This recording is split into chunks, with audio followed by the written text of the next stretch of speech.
Hey guys and girls, it is Zazzri today, and I'm bringing Season 1, Episode number 6 of my Chelsea career mode. So we'll be doing a squad report, so if you want to go back, I will be doing some spoilers of how the season went. So yeah, you might want to go back and watch the other episodes before you watch this one. But yeah, let's jump right in. So if you want some coins, in the description we will have a cheap coin seller at FIFA Coinbase, and my Twitter and my Facebook will also be there if you want to follow me and like me. That would be awesome. So yeah, basically last episode we won the Premier League and we won the Champions League, which is absolutely fantastic. I was so happy. So yeah, we'll go through, as always, I don't like to talk about every single player, but I might pick out, a few things on each one, or, pick out certain players and talk about them for a while. But yeah, my Chelsea career mode, I'm so excited. This is why I'm pumping out the videos of this, because I'm literally so excited to get to Season 2. Got some awesome plans, because what I've started to do with my career modes in FIFA 14 is kind of look at them, think about which players I want to sign, go into depth in terms of, okay, I'll sign this player, and plan for the future a little bit. Rather than, FIFA 13, FIFA 12, I would just literally be like, okay, let's have a look, let's buy this player, okay, Whereas now I'm kind of thinking, how does he fit in? How does he fit into the long-term program of this? How's he, how's he going to improve, etc., etc. And yeah, Azpilicueta brought him back off loan, and he's got to an 80 overall, so he's a cracking little right back. And look at his stats, so well rounded. There's a few ones that are a bit dodgy, but they're not that important. Free kick accuracy, attack positioning, I don't care about that for a right back. His finishing as well, not that bothered. Volleys, not that bothered. But the important ones, 85 crossing. That's so key. Sometimes he will get up the field and cross it. So that is a big one for him. Gary Cahill, looking at his stats, he's such a solid player. Honestly, his stats could be all red, and I'd still be like, he's a cracking little player. Van Rich going by 1, but unfortunately we are going to sell him, because looking at his stats, he's just not a good player. They could be all bright green, and I'd still not like him. He doesn't play well at all. Marcelo, he's played pretty well for us actually. Some of the average ratings here, it annoys me, because I feel unless they get brought on at half time, they should not be given an average rating, because it's not fair. Like, a lot of these players, they either get brought off early or brought on at the end of a game just because of fitness or whatever. So it's kind of unfair to be like, okay, this is their overall for this game, like 5, just because they haven't played much. Look at Paul Pogba's stats. He's grown by 4 to an 83 overall. What a buy he was. Honestly, he could be a future captain, to be honest. He's such a good player. Honestly, guys, if you want a central midfielder, get him. He's incredible. He's the Yaya Toure, but younger, and becomes better. Like, he's going to be better in a few seasons than Yaya Toure's stats are, which is going to be absolutely incredible. Kevin De Bruyne, he's unhappy.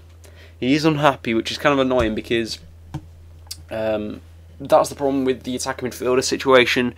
We've got so many of them that it's hard to balance them. And next season, it's going to be even worse, because I've got the likes of Atsu and Piazon coming back, and that just adds to it. We've got so many left, right attacking midfielders.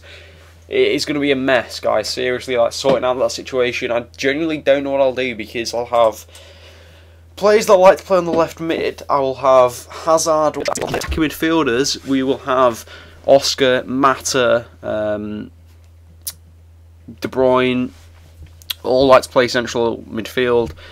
Oh, it's going to be such a mess. Like their favourite position, so it is going to be a mess. So Mario Balotelli, how did he do his first season? 17, 5 assists, 16 of those goals came in the Premier League. The thing about Balotelli is, if he was playing badly, I dropped him instantly. I would not even hesitate, and I think that actually did work well for him. That may have knocked down the amount of goals he scored, but it meant that when he was playing, he's in great form. Unfortunately, you can see here, Samuel Eto's overall is going down, and all his stats are going down too. Really unfortunate there, but he's had a really good season, to be fair. 12 goals in 19 games is really good. Nathan Ake growing by 3 to a 70 overall. Cracking little player. Been playing him quite a bit actually towards the end of the season. Siglio only gone down because he's been injured. You can see he has 26 games, pretty much all of them, except a few were right at the start of the season. Then he got a big injury, and unfortunately he was out, so it's really disappointing to see him going down his overall, but I'm sure next season he will be right back up there. You can see it's just 1 across the board. Marco van Ginkel was actually starting to be pretty good towards the end of the season. Was another player like Ake that I started to play towards the end of the season. He's actually pretty decent if you look at him. His stats, he's got some really decent ones, like stamina 91 is key for that central midfielder role. Andre Schürrle, someone we spoke about a lot. He's only played 19 games, because I've not enjoyed using him. I don't know what it is about him, but I think it maybe his ball control. When he gets the ball, it's terrible. He can't dribble with it. I'm genuinely considering selling him, to be honest, because I don't know what it is about him. He just doesn't get on with me. And I don't enjoy using him. Sorry, I'm a script over Willian there. He's played 25 games. That's the thing, like, Willian has played so well for me, but because of the attacking midfielders we've got, it means that I can only play him 25 games, and it is a bit of a shame, honestly. Like, you'll see Mata 47, but that is because he's one of the staples. He's homesick, unfortunately, which means that he might force his way out of the club, which would be really bad. But 16 goals, 8 assists for him. Cracking season for him, to be honest. With that, 47 games played, he's been one of the staples of the team, and I just find that Torres played really well when he was there. Hazard played really well when he was there, so he really was a key member of the team. You know, I really did have to play him if I wanted the team to do well. There was other players that, you know, the team would play a bit worse, but matter seemed to affect other players. Like, Torres would play notably worse, in my opinion, if Mata wasn't playing. I did really find that. None of his stats are grown, but I don't care. It's Mata. Mata's like my favourite Chelsea player. I love him. But yeah, Mata's such a good player, honestly, guys. Ruben Loftus-Cheek, he's grown, but it doesn't matter. Like, he's worth 140k. To be honest, he's never going to play for, us. Luke Shaw hasn't grown at all. Played 20 games though. I don't know if that could be at Southampton though. He's actually played some games for us though. You know, I've put him in the odd game here and there. But yeah, I think it will be a decent play for the future. Islam Farouz, going by 3 to 60 overall, same thing as Loftus-Cheek. He's just not going to get in the team. He's worth 160k. Probably just send him out on loan next season. Hopefully he develops and grows into a better player. But you know, this season, and it's not even that the fact that he'll grow into a better player and get in the team. It's just they'll be worth more money. That's simply all it is. David Luiz, one of the key players in the team, to be honest. You know, you've got Paul Pogba, Mata, David Luiz, and maybe Mario Balotelli, you might say. That's the spine of the team, really. As you'd see, you know, with City, you might say, oh, it's Company, Torre, Aguero. With us, it's Luiz, Pogba, Mata. But yeah, that's that. Schwarzer I don't know what's going to happen with him next season, whether he'll stay in the team as, you know, the backup to Czech, or whether we'll actually be able to get him out of it. It's just the wages, honestly. Because the thing is about the goalkeeper situation, if Czech got injured badly, I could just recall Courtois from loan, or I could call Blackman from loan. Fernando Torres, 14 goals, 9 assists this season. Very decent from him, to be honest. 10 goals in the Premier League, I think that's pretty decent. Unfortunately, stats are going down, so Torres will be out the door next season. I've actually grown a soft spot for him, to be honest. He played well, and when he's on the pitch, he always seems to be someone that was trying hard, and I feel that's how he is in real life. Frank Lampard obviously retiring at the end of the season. Played in the Champions League final. He played 4 games, I think it said there. But look at his stats. Obviously, you know, you've got the likes of Pogba, you've got Van Ginkel, and you've got Ramirez. They're all better than him, so he wasn't really going to get a game. But good little player. Victor Moses, these are the players that are out on loan currently. You know, I didn't send them out. Oh yeah, and we'll have Moses to add to that list. So that'll be exciting. You know, players that it's like, oh, and Marco Marin to add to that list. So it just adds players and players that it's just like a problem. Courtois, not yet better than Czech in my opinion, and I think we'll probably send him out on loan again next season until Czech starts going down in his overall, because Czech is a world-class keeper for me, and that's been great for me. So Lukaku, 6 goals, 5 assists, decent from him. We'll probably play him next season. That's one of the replacements to Eto'o or Torres, but Lucas Piazon, I was very impressed with this. Going by 3 to a 78 overall, age 20, fantastic dribbling, 85 ball control. He really will be a good player. You know, I'm considering even just keeping him next season, you know, not sending him back out. Thorgan Hazard, another one to add to the list. He probably will get sent back out on loan. Still has got the ability to become a great player. Same with Ashley, going to go back out on loan, but it's going to be tough. You know, players might not even want them. That's the thing. I might want them to go back on loan, but they might not actually go. That's the thing that concerns me. Like, even though I say put them on loan list, they might not. Callas, going by 4 to a 75 overall. He really could be a great player. So I'm looking forward to I might use him in the friendlies, see how good he is, and it's going to be interesting next season, kind of formulating, you know, which is going to be my best team, which players I will keep in the team. It's really interesting with Andreas Christensen, because I think that on Football Manager it is that he's really highly rated, whereas unless he isn't. Ryan Bertrand, you can see they're growing by a little bit too. I'm going to show you now the kind of what's it called, the tables and my career and all that kind of stuff like that.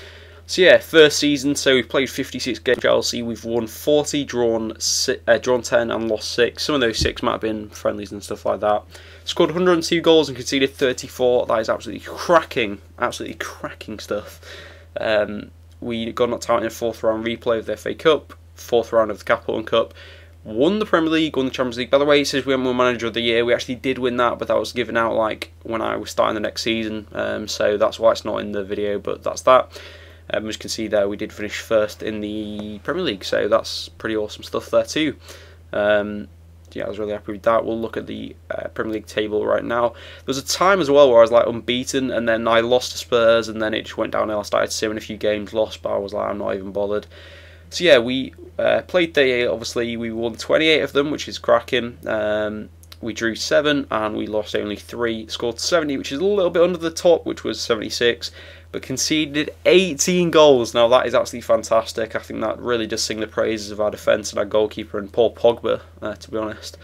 With the goal difference of 52, vastly better than the next best one, and we got 91 points, so we did win it by quite a little bit. As you can see, Man City didn't even make it in the top 4. They were pushing us all the way through the season, and then all of a sudden, like the last 10 games, they just completely fell off the radar. It was really, really weird. You know, I was constantly talking about how well they were doing, and then all of a sudden they literally just completely stopped, and I was like, what? Top scorers, Balotelli finished 2nd by 3 goals to Gutierrez. I think that's really good for him. Balotelli again in the top scorers, we needed that. Juan Mata, I was talking about a lot, you know, scores, and he did. Fernando Torres also getting, you know, near the top scorers, very awesome stuff there. Eden Hazard came 3rd on the assists, and Mata came 8th. Kind of very close, to be honest. Kagawa getting 1st with the 9. Clean sheets, check, easily had the most. 5 more than Mingale. With 20, which is, you know, 20 clean sheets out of 38 games. Very, very good stuff. Yellow cards, red cards. My players are pretty disciplined, to be fair. You know, I don't go in with crazy tackles a lot of the time. So, you know, you wouldn't expect that, to be honest, anyway.